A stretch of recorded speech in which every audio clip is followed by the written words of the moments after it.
Bonjour à tous et à toutes, c'est un couple, une PMA. Aujourd'hui on se retrouve pour une nouvelle vidéo. Donc voilà, on va parler du rendez-vous du 14, du rendez-vous avec la sage-femme aussi également. Et voilà, on verra bien après de quoi on va parler. Donc on se retrouve tout de suite après l'introduction.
Ok, alors aujourd'hui, voilà, j'avais envie de faire un petit bilan sur les rendez-vous de sage-femme, plus les rendez-vous gynécologiques. Donc là, on a rencontré la sage-femme le vendredi 11 mars. Donc voilà, on a fait un petit bilan, un cours sur l'accouchement. Voilà. On a eu le droit aussi également à un cours sur l'allaitement. La dernière fois. Donc comme d'habitude on contrôle la tension, tout ça, tout se passe super bien. Voilà, et donc Anaïs commençait à faire part de tout ce qu'elle ressentait à travers cette grossesse. Donc elle a eu des petites contractions qu'elle pense être des contractions, tout ça. Donc on nous a dit qu'il fallait le transmettre à la gynécologue médecin. Donc du coup c'est ce qu'on a décidé de faire au rendez-vous du 14.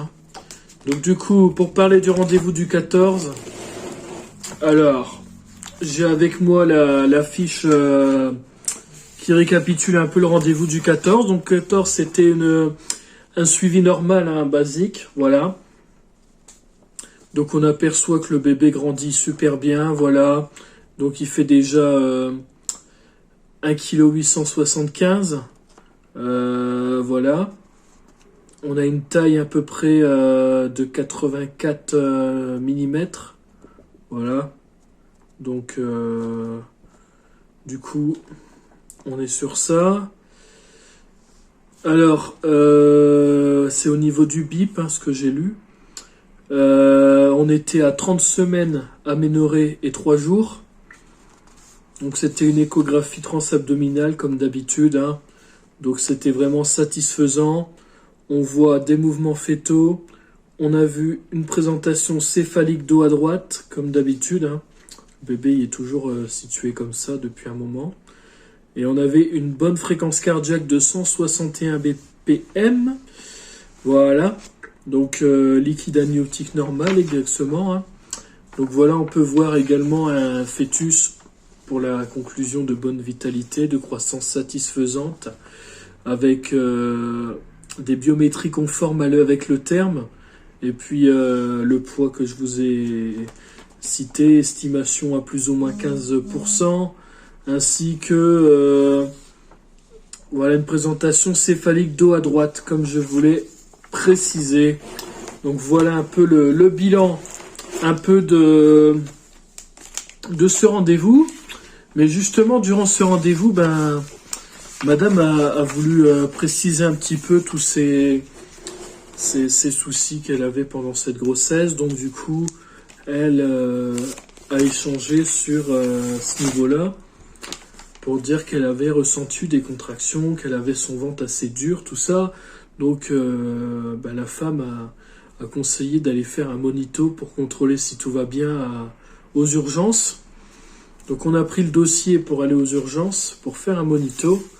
Et là, on a découvert vraiment des très très grosses contractions. Donc s'il n'y a pas eu de vidéo durant ces 3 derniers jours, jusqu'à aujourd'hui. Il faut savoir qu'Anaïs, depuis le 14, du coup, a été hospitalisée à l'hôpital. Donc, on est entré en urgence pour, à la base des contractions. Donc, on avait quand même un beau petit bébé quand même, hein. Donc, alors, qu'est-ce que je voulais encore vous annoncer? J'essaie de voir ce que je peux vous dire. Donc, on est rentré avec des contractions douloureuses. Donc, du coup, on avait des contractions utérines toutes les 3 minutes, hein. Donc, c'était quand même vraiment intense. On le voyait au monitoring. Donc, s'il faut, je vous mettrai une petite photo de ce qu'on voyait affiché en tant que contraction, hein. Voilà, c'est avec l'autorisation de madame, bien sûr, hein. La quantité du liquide était sans anomalie. Le bébé, le poids, je l'ai déjà dit, mais c'était pareil, voilà, le poids il a pas bougé, parce que c'était le même jour, forcément. Voilà. Donc ensuite, ils ont fait des bilans infectieux qui étaient négatifs, il n'y avait pas d'infection, hein. Donc voilà. Donc du coup, elle a eu le droit à avoir des cachets pour essayer de calmer les contractions. Donc elle en a eu 2 comprimés sous quelques minutes, voilà. Après, ça s'est pas passé, du coup, elle a été perfusée avec des médicaments comme je sais plus comment c'était le médicament, mais c'était une corticothérapie par Célestène, ils appellent ça. Donc je préfère vous le dire comme ça, au moins vous saurez de quoi je parle. Perfusée donc pendant 2 jours. À partir du 14 jusqu'au 15. Et le 15, dans la nuit, ils ont arrêté la perfusion pour voir si ça s'était calmé. Et effectivement, avec et sans tocolyse, hein, parce que c'est la tocolyse, et les contractions n'étaient plus ressenties. Donc c'était sans anomalie. Donc du coup, il y avait risque d'accouchement, donc du coup on a eu une consultation d'un pédiatre pour nous expliquer un peu comment ça se passait le service néonatal, etc. Voilà, les risques, tout ça. Mais du coup, c'était juste des conseils parce qu'on est rentré à la maison et madame va mieux, elle a plus de contractions aussi fréquentes qu'à ce moment-là. Et je pense qu'on a fait le bon choix de l'hôpital, enfin qu'ils ont fait le bon choix de l'hospitaliser, de la garder 3 jours parce que ça l'a vraiment aidé. Maintenant, on espère que le bébé va tenir encore au chaud pendant un bon moment. Et elle a eu aussi, il marque qu'elle a eu une consultation d'anesthésie, mais ça remonte à un moment déjà parce qu'on avait déjà fait la vidéo ensemble. Il me semble que c'était début janvier, février plutôt, je pense. C'était ça, hein, début février. Alors du coup, on a une sortie autorisée, hein, du coup. Vous vous en doutez, si elle est rentrée, c'est que ça a été autorisé. Par contre, il faut qu'elle continue à porter ses bas de contention dont elle vous a parlé dans la vidéo, dans les vidéos précédentes, parce qu'on lui en avait prescrit. Par contre, il faut qu'elle soit vraiment avoir un repos au lit, voilà. Mais il faut quand même éviter les charges lourdes, les longs trajets en voiture. Et puis on poursuit les échographies qu'on a de prévues, comme d'habitude, hein. Il n'y a pas de souci. Les CPN, les échographies, c'est toujours à faire. Donc du coup, voilà quoi. C'était juste pour vous donner ces nouvelles-là. Donc on a eu un bon feu vert du médecin, du docteur, de pathologie materno-fétale, hein. Donc voilà, les prochains rendez-vous, je préfère les annoncer, voilà, parce que moi je pense que c'était un peu trop vite, parce que j'ai fait au plus court, excusez-moi, j'ai fait au plus court. J'ai déjà 8 minutes de vidéo, j'ai déjà fini, quoi. C'est quand je vois madame qui fait des vidéos de 15-20 minutes, elle arrive à dire des choses, mais moi en fait je crois que c'est parce que nous les hommes on essaye d'être au plus court, et puis c'est pour ça que la vidéo est courte. Donc du coup, prochain rendez-vous médicaux, hein. On a le 30 mars, donc c'est la T3. Voilà, on a le 31 mars pour la sage-femme. On a le 15 avril, on a encore une sage-femme parce que la gynécologue ne sera pas présente, mais c'est une consultation suivie grossesse patho, hein, comme on la connaît. Et on a encore un dernier rendez-vous pour finir le 9 mai.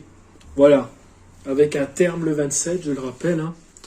Et puis voilà un peu tout ce que je voulais dire au niveau de cette consultation, pour tout ce que j'ai envie d'en parler, parce qu'il y a des choses qui doivent rester intimes, hein, forcément, le secret médical existe, hein, et c'est pas pour rien, donc on garde quand même des choses confidentielles.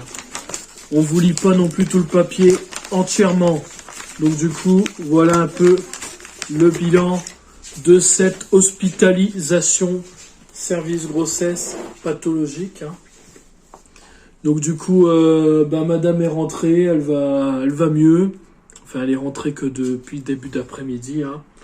Voilà, donc moi je vais essayer de l'accompagner un maximum durant cette épreuve, parce qu'elle peut pas vraiment faire ce qu'elle veut, elle peut pas faire des longs trajets, elle peut pas porter de charges lourdes. Donc de toute façon, les courses, c'est moi qui m'en chargeais depuis les débuts de sa grossesse, parce que je voulais pas qu'elle porte du lourd. Elle en a jamais porté, hein. Je dis pas ça parce qu'elle en a porté, attention. Je voulais pas qu'elle porte du lourd, je voulais pas qu'elle fasse de gros trajets, je voulais pas qu'elle fasse trop d'efforts, parce que je sais que c'est une personne de petite taille, hein, 1m52 précisément. Donc c'est pas non plus du nanisme, mais il faut faire attention quand même, parce que ça reste quand même une personne de petite taille. Et donc, vu qu'on vous en avait parlé, on est quand même sur un couple, une PMA. Durant cette PMA, elle a eu pas mal de complications à perdre du poids avec ses ovaires polykystiques, etc. Qu'elle avait déjà un tout petit peu de surpoids, mais pas vraiment. Elle était vraiment à la limite d'en avoir un petit 2, 3, 4 kilos en trop. Avec la grossesse, elle a quand même pris un peu de poids, donc j'ai tendance à lui dire de faire attention à sa santé à ce niveau-là. Donc du coup, voilà, pas le droit de porter de lourd, pas le droit de long trajet.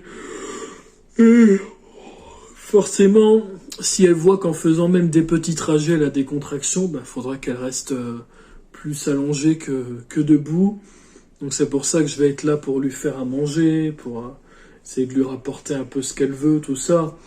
Et ça me paraît important de poursuivre cette grossesse dans ce sens-là, parce que là, elle est tranquille jusqu'au 30 normalement, si tout va bien, hein, je dis bien si tout va bien, elle est tranquille jusqu'au 30 pour le rendez-vous où elle va faire un long trajet, parce que on va dire que de notre domicile à l'hôpital, il y a quand même un bon petit 20 minutes de route, hein, tout dépend si on prend la rocade ou pas. Et puis donc voilà un peu ce que je voulais dire. Et puis elle sera tranquille jusqu'au 30, comme je disais. Après le 31, la femme, elle vient à la maison, la sage-femme. Et après, ça sera des rendez-vous, 2 rendez-vous, donc un rendez-vous par mois, un au mois d'avril et un au mois de mai. Voilà. Je vais éviter de parler et de plus savoir quoi dire, parce que ça fait des trous, ou alors je me répète et les gens ne comprennent plus rien. Donc voilà un peu le compte-rendu du rendez-vous du 14, plus de l'hospitalisation jusqu'au 17. Et puis je vous ai parlé aussi un peu du rendez-vous avec la sage-femme, qui nous a d'ailleurs donné des super bons documents. Donc je vous fais voir un peu les petits folios comme ça là, du conseil général. C'est très sympa, très fourni. J'aime bien, j'adore, et puis je valide, hein. Et j'ai oublié de vous récapituler. Toxoplasmose négative aussi, hein, faut le dire. Et pareil pour les urines, c'est négative. Et protéinurie, toujours dans la norme. Voilà. Et agglutinine irrégulière négative aussi. Voilà. On va y arriver. Donc du coup, c'était une prise de sang du 11 mars. Voilà. Pour le rendez-vous du 14. Parce qu'on les fait toujours 3 jours avant pour être sûr d'avoir des résultats récents et d'avoir quelque chose de concret pour le rendez-vous. Voilà, donc en tout cas, je tenais aussi dans cette vidéo, si jamais la famille regarde la vidéo, à remercier la famille et les proches, d'Anaïs et moi, parce que vous avez été là jusqu'à la fin de l'hospitalisation pour l'accompagner, la soutenir, lui remonter le moral, etc. Voilà. Après, je remercie également le centre hospitalier, on ne sait jamais, si jamais il passe par là, avec ses équipes formidables, qui se sont formidablement bien occupés de madame. Et voilà, donc on se retrouvera pour une prochaine vidéo, donc pas avant le 30 mars. Si vous avez des projets d'autres vidéos sur un couple, une PMA, n'hésitez pas à nous le dire dans les commentaires. Si vous avez des questions pour une FAQ, n'hésitez pas à aller dans les commentaires. Ou alors il y a un lien dans la description pour pouvoir poser vos questions en temps réel. Et comme ça on les reçoit, on les trie et on y répond en vidéo. Voilà. Donc j'espère que cette vidéo vous aura plu. Et n'hésitez pas à liker, commenter, partager à vos amis. Et puis... voilà, on se retrouve du coup pour le rendez-vous du 30 mars. Prochain rendez-vous le 30 mars. Il y aura peut-être d'autres rendez-vous avant, mais bon, vu que c'est des rendez-vous monitoring, excusez-moi, il n'y a pas vraiment grand-chose à raconter, donc je préfère attendre l'écho T3. Voilà, merci à vous et à plus. Si t'as kiffé cette vidéo, t'as qu'à t'abonner en cliquant sur le bouton s'abonner juste en dessous, liker la vidéo, activer la cloche de notification pour ne rien louper et commenter, la partager. On se dit à la prochaine pour une nouvelle vidéo. Ciao, bisous les gens.